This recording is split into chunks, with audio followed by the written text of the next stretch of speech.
Halo, selamat pagi adik-adik. Hari ini kita bersyukur karena kita boleh dipertemukan kembali di ibadah sekolah minggu kita. Hari ini kita akan memuji Tuhan yang mengatakan di kepak-kepakan sayapnya.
Shalom adik-adik, sebelum kita lebih jauh memulai kegiatan sekolah minggu kita pada pagi hari ini, mari kita bersatu dalam doa. Kakak pimpin kita dalam doa, kita berdoa.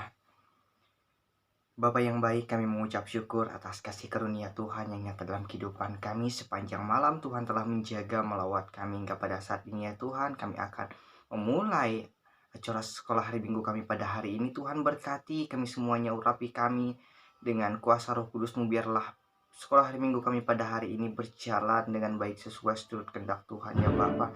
Terima kasih Tuhan, kami serahkan waktu ini hanya ke dalam tangan-Mu. Inilah seru dan doa kami. Yang Tuhan Yesus Kristus kami berdoa dan mengucap syukur. Amin. Adik-adik, sebelum kita mendengarkan cerita firman Tuhan, kita memuji Tuhan yang mengatakan firman Tuhan dengan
Shalom adik-adik di rumah, apa kabarnya? Kakak harap selalu baik dalam Tuhan kita Yesus Kristus.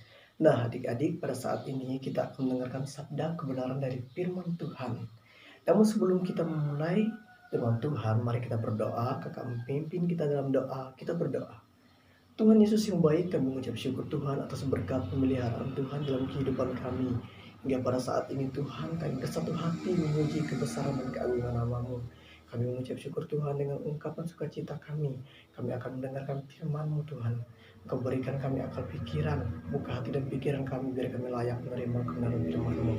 Dalam nama Bapa kami berdoa dan bersyukur. Haleluya. Amin. Adik-adik di rumah, apa kabarnya? Kakak harap selalu baik dalam Tuhan kita Yesus Kristus. Nah adik-adik, sebelum kakak memulai firman Tuhan kita lebih dalam lagi, kakak ingin bertanya kepada kita semua. Apakah kita memiliki idola adik-adik? Apakah adik-adik di rumah memiliki idola? Ya, kakak pastinya memiliki idola.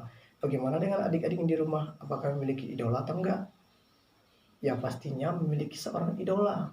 Seperti pemain bola, pemain basket, badminton, aktris, pemain film. Lalu apa lagi? Kalau di kartun? Di kartun Upin Ipin, Boy Boy. Kakak suka Upin Ipin sama Bobo Boy. Dan kemudian kalau yang cewek kepada apa? Barbie itu pastinya ya. Nah, adik-adik, Yesus sudah terbiasa untuk berkeliling dan memberitakan Injil, menyembuhkan segala penyakit dan melenyapkan kelemahan. Buta melihat, tuli mendengar, bisu berbicara, kusta tahir, mati bangkit, dan kerasukan diusir setannya oleh Yesus.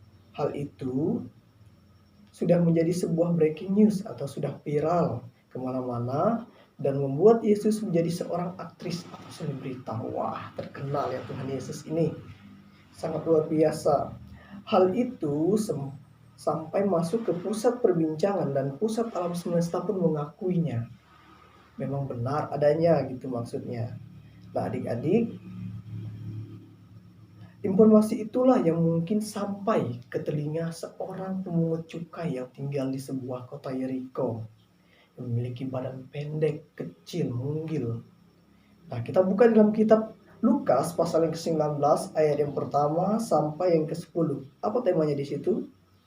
Sudah pastinya adik-adik tahu, temanya adalah Sakeus. Ya, benar, temanya adalah Sakeus. Sakeus mendengar sebuah berita bahwa ada seorang guru agung yang akan melintasi sebuah kota Yeriko, yang akan lewat di situ. Maksudnya dengan penasaran, Sakeus ini memanfaatkan kesempatan yang jarang terjadi tersebut untuk melihat seperti apa sih Yesus itu, yang selama ini menjadi bahan perbincangan yang hangat di masyarakat, yang sempat diviralkan di masyarakat. Seperti apa sih Yesus itu? Memang dia bertemu dengan Yesus, namun dia mengalami kesulitan yang sangat luar biasa. Mengapa demikian? Karena keterbatasan fisiknya.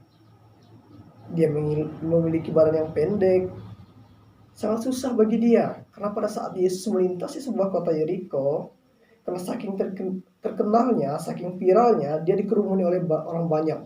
Maka dari itu, Sakeus sangat mengalami kesulitan yang luar biasa untuk melihat Yesus. Karena badannya pendek dan orang banyak mengerumuni dan menutupi Yesus.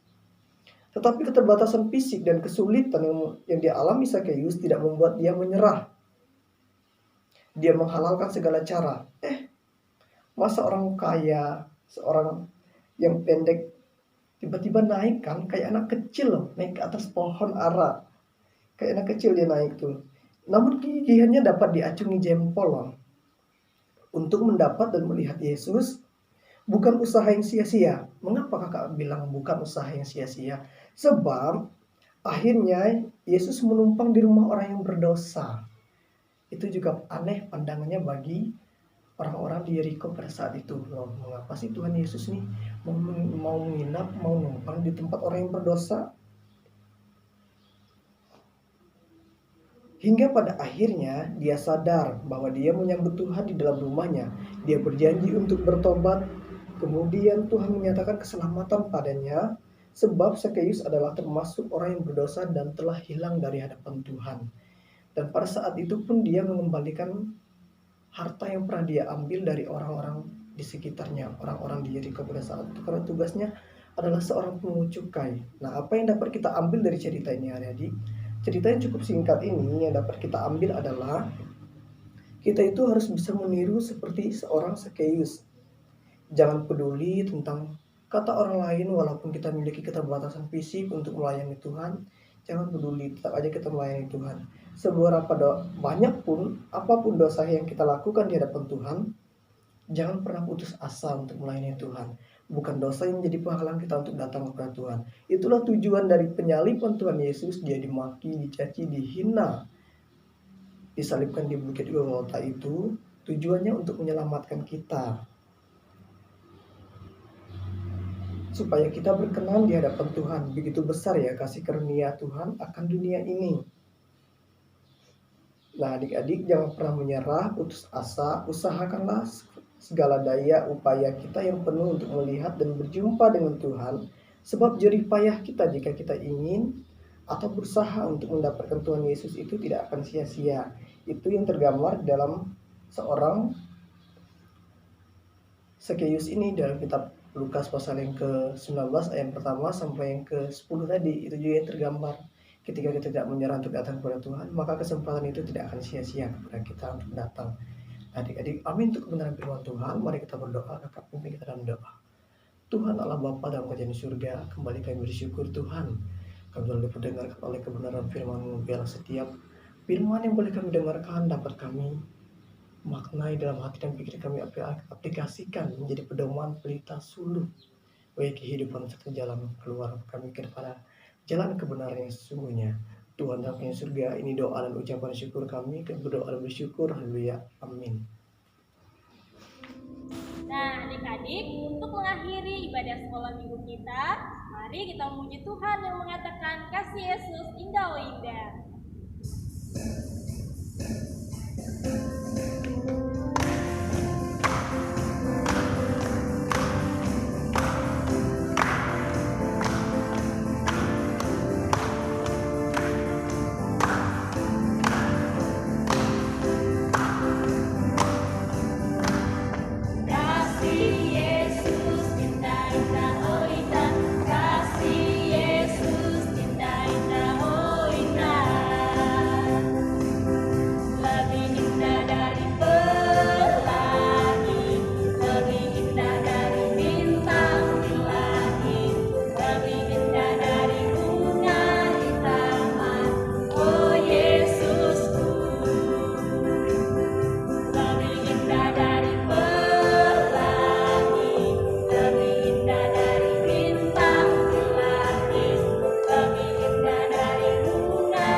Shalom adik-adik, mari kita tutup ibadah sekolah minggu kita pada pagi hari ini dengan berdoa.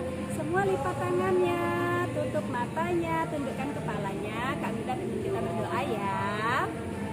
Tuhan Yesus, kami bersyukur karena Engkau telah menjaga dan melindungi kami serta memberkati ibadah sekolah minggu kami pada pagi hari ini. Kami tutup ibadah kami Tuhan, kami memohon berkat-Mu hanya di dalam nama Tuhan Yesus Kristus kami berdoa dan mengucap syukur. Haleluya, amin. Oke Kamilda, ibadah sekolah minggu kita telah selesai. Ya, sampai jumpa lagi minggu depan adik-adik semua. Tuhan Yesus memberkati. Dadah.